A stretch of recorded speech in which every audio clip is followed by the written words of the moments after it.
CBS As protests against racial injustice continue in the NFL and the sports landscape. Former Super Bowl winning Bears coach Mike Ditka claimed in a national radio interview that America has been free of oppression for the last 100 years.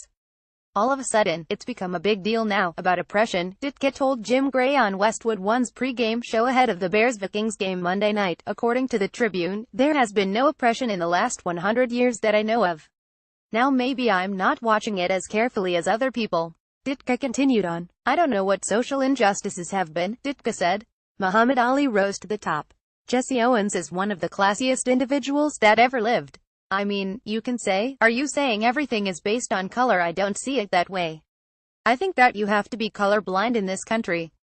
You've got to look at a person for what he is and what he stands for and how he produces, not by the color of his skin.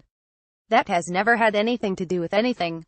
Ditka has vehemently criticized NFL players kneeling during the national anthem as a protest against police brutality and racial injustice. Is that the stage for this? Ditka said on Westwood One. If you want to protest, or whatever you want to protest, you've got a right to do that, but I think you're a professional athlete, you have an obligation to the game. I think you have to respect the game. That's what I think is the most important thing. I don't see a lot of respect for the game. I just see respect for their own individual opinions.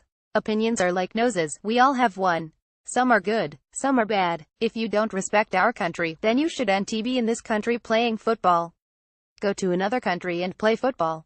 If you had to go somewhere else to try to play the sport, you wouldn't have a job. So that would be my take. If you can't respect the flag and the country, then you don't respect what this is all about. So I would say, adios. Some NFL players fired back at Ditka's comments, including Seahawks cornerback Richard Sherman and Patriots tight end Martellus Bennett. Some only see what they want to see. Richard Sherman at Sherman_25 October 10, 2017. I mean, he lived through this thing called the Civil Rights Movement. I'm sure you all heard about that. Lol. Martellus Bennett at Marty Source October 10, 2017.